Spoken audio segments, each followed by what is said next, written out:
Donc cette table, elle est constituée de l'association de 4 éléments, l'eau, l'air, le feu et la terre. Donc pour former par exemple une table, il faut une force qui va nous permettre de lier ces 4 éléments pour former les objets.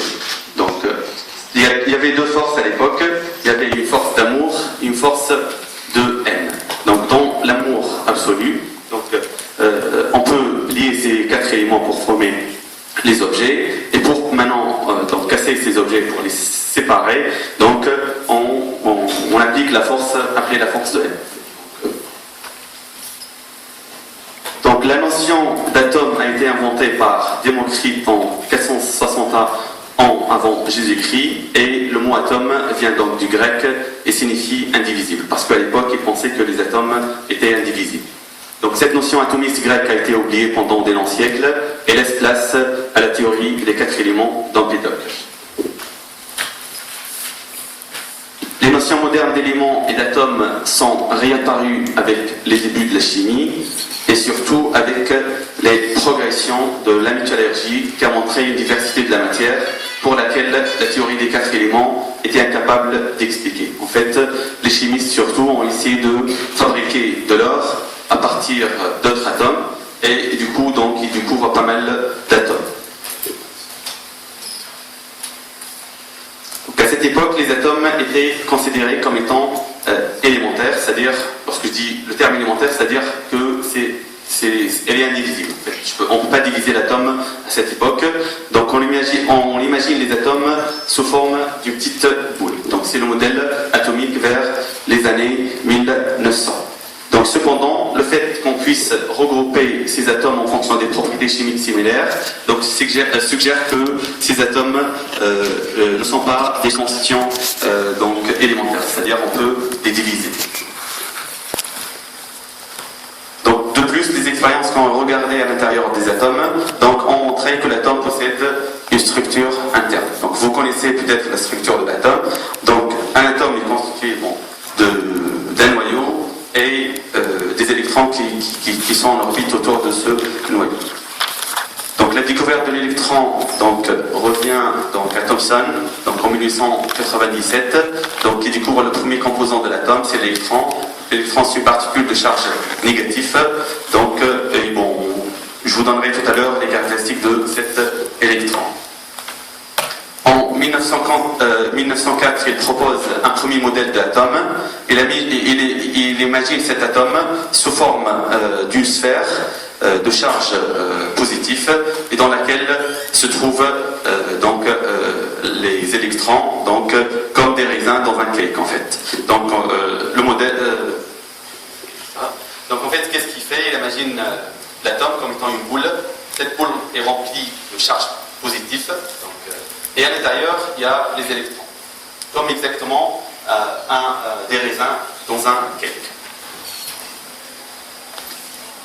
En 1912, Rutherford découvre le noyau, grâce à une célèbre expérience qui s'appelle l'expérience de Rutherford.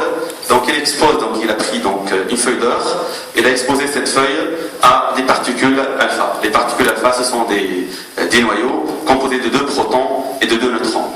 Les protons et les neutrons sont des particules de charge égale à 0, et les protons, ce sont des particules de charge électrique positive, c'est plus E.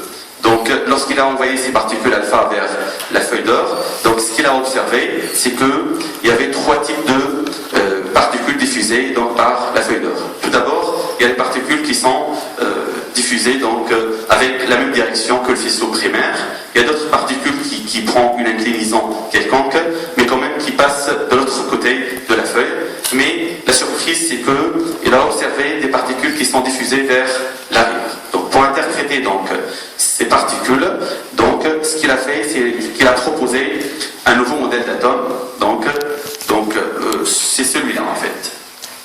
Si je reviens au modèle de Thomson, la charge électrique est représentée en bleu et les électrons sont représentés en jaune ici.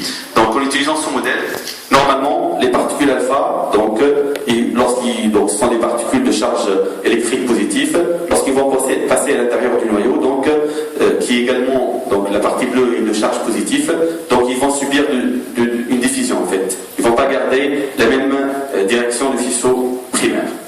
a priori, on devra observer pas mal de particules qui vont subir une déviation. Mais ce modèle ne permet pas d'expliquer les particules qui sont diffusées vers l'arrière. Donc, il propose un nouveau modèle. Donc, dans ce modèle, il a, le noyau est concentré au milieu et les électrons se trouvent donc, dans des orbites circulaires telles les planètes en fait, autour du Soleil. Donc, et de telle sorte, lorsqu'on envoie une particule alpha, si cette particule passe très loin du noyau, donc elle va pas subir une déviation. Si cette particule passe près du noyau, donc elle va subir une déviation à cause de la répulsion de Coulomb. Par contre, si la particule alpha tombe plein fouet sur le noyau, donc elle va changer de sens et elle va se diriger vers l'arrière. Donc c'est le modèle de Rutherford. Donc ce nouveau modèle montre que la charge électrique positive de l'atome ainsi que l'essentiel de sa masse est concentrée en un noyau quasi ponctuel. Et les électrons de l'atome se déplacent autour de ce noyau, tels les planètes autour du Soleil. Donc, et la force électrique attractive, cette force est due, c'est une force attractive entre les électrons de charge négative et le noyau de charge positif, joue le rôle de la force de gravitation pour les planètes. D'où le nom de modèle d'atome planétaire. Donc, ce modèle, c'est un modèle planétaire. Bon, c'est avéré, ce modèle n'est pas correct, donc il y a eu des corrections après. Parce qu'en fait, on ne peut pas appliquer ce modèle planétaire à une particule chargée. Une particule chargée qui tourne autour d'un noyau, donc c'est une particule qui a une charge, donc si on accélère une particule chargée, elle rayonne. Donc automatiquement, cette particule, elle va perdre de l'énergie et elle va tomber sur le noyau. Donc il y a eu des corrections après pour corriger ce modèle planétaire. Donc maintenant, ce que je vais essayer de faire, c'est que je vais prendre un noyau, par exemple un noyau de carbone, et on va essayer de faire agrandir ce noyau. Donc jusqu'à obtenir un noyau de cette taille. Donc supposons que le noyau de l'atome de carbone ait une taille de 3 cm. Donc essayons maintenant de voir l'orbite sur laquelle l'orbite de l'électron. Donc le noyau, pour un noyau de 3 cm, l'électron aura un diamètre d'un cheveu et l'électron va tourner sur un cercle de diamètre 6 km en fait. Donc vous voyez que la distance noyau-électron est plus grande que le diamètre du noyau lui-même. Donc je rappelle que le diamètre du noyau est de l'ordre du 10-15 mètres.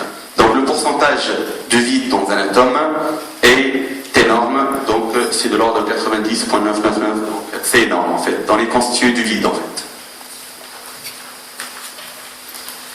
Maintenant, on va essayer de voir si le noyau est-il élémentaire ou non. Donc, en 1919, Rutherford découvre le proton. En 1932, Shady montre que le neutron est un partenaire neutre du proton. Donc, la structure du noyau est donc comprise. Les nucléons sont de deux sortes. Donc, on appelle proton ou bien neutron un nucléon en fait. Les nucléons sont de deux sortes, soit des protons qui sont de charge positive, soit les neutrons qui ont une charge égale à 0. Donc ici on comprend la structure du noyau qui est composé de protons et de neutrons. Donc les physiciens ont découvert par la suite près de 200 particules. Seul un petit nombre d'entre elles sont élémentaires, c'est-à-dire seul un petit nombre est indivisible. En fait, la plupart de ces particules sont des particules composites, c'est-à-dire on peut les diviser. Donc ces particules ont été nommées suivant des alphabets grecs ou bien des alphabets romains. Par exemple, vous trouvez la particule alpha, vous trouvez la particule pi, la particule mu, la particule k, chaos, ainsi de suite. Donc on verra tout à l'heure quelle est la différence entre ces particules. Donc pour caractériser ces particules, c'est-à-dire par exemple pour définir la masse de ces particules, pour définir la charge de ces particules, donc on introduit un nouveau système d'unité. Donc tout d'abord l'unité de charge. Donc on va prendre l'unité de l'électron, la charge de l'électron, comme étant la charge référence. Donc, qui est égale à 1,6 10-19 coulombs. Donc en prenant cette charge comme étant référence, la charge de l'électron sera égale à moins E, donc ça fait moins 1. Donc la charge du proton, le proton, il a une charge plus E, donc on notera sa charge plus 1, bien sûr en tenant compte de la charge E égale à 1,6 10-19 coulombs. En prenant par exemple la particule delta plus qui qui a une charge plus 2 fois la charge électrique. Donc cette charge, la charge de cette particule sera plus 2. On introduit également une autre unité, l'unité d'énergie, qui est l'électronvolt. Donc en fait, pourquoi on introduit cette unité? Parce que tout simplement en physique atomique, en physique nucléaire ou bien en physique des particules, on utilise toujours des énergies de l'ordre de 10-19, 10-16 joules. Donc au lieu à chaque fois d'avoir un multiple 10-19 joules, donc on utilise une nouvelle unité, un système d'unité qui est l'électronvolt. Donc un électronvolt, c'est l'énergie acquise par un électron accéléré dans une différence de potentiel de 1 volt. Donc, et un électronvolt, c'est 1.6 10-19 joules. Donc il y a des multiples de l'électronvolt, par exemple le GeV. Le GeV, c'est 10 à la puissance 9 électronvolts. Donc vous pouvez faire la relation, vous pouvez transformer le GeV en joules. Et grâce à la fameuse relation d'Einstein, E égale mc au carré, on peut transformer cette relation, c'est-à-dire elle dit que je peux transformer une énergie en une masse, ou inversement, parce que l'énergie s'écrit sous la forme E égale m fois la célérité de la lumière au carré. Donc je peux transformer l'énergie en une masse, donc je veux trouver l'unité de masse, donc 1 GeV sur c au carré, c'est 1.7 10-27 kg. D'accord ? Donc ces unités sont utiles pour caractériser les particules de tout à l'heure. Bon, pour vous donner un ordre de grandeur sur les unités, donc 1 joule, est-ce que c'est 1 joule, c'est trop, c'est beaucoup, c'est faible. Donc voici une nouvelle unité proposée. Donc un coup de Dyson, donc ça fait 50 joules. Donc 10 à la puissance 20 électrovolts égale à peu près à 1 Dyson. Je passe maintenant donc, au quark. En 1964, deux physiciens, donc George Zwick et Gell-Mann, ont proposé donc une nouvelle particule, ce sont les quarks. En fait, ce sont les particules que j'ai représentées tout à l'heure, pratiquement les 200 particules, ne sont pas élémentaires. Donc ces particules sont constituées de quarks.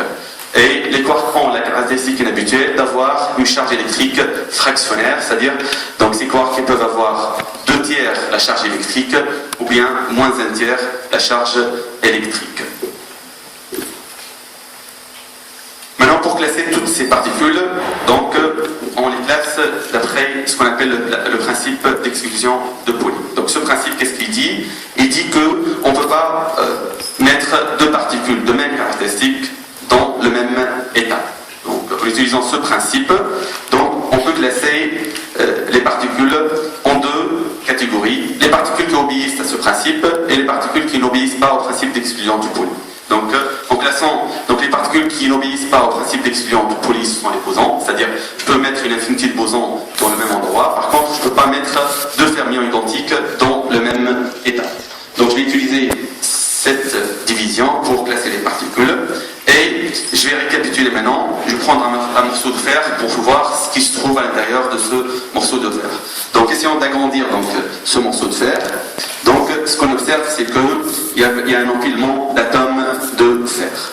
Donc essayons maintenant de voir à l'intérieur de ces atomes de fer. Donc à l'intérieur,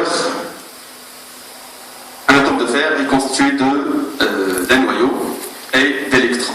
Donc les électrons sont des particules élémentaires, c'est-à-dire on ne peut pas diviser ces électrons. D'accord ? Par contre, le noyau, donc est composé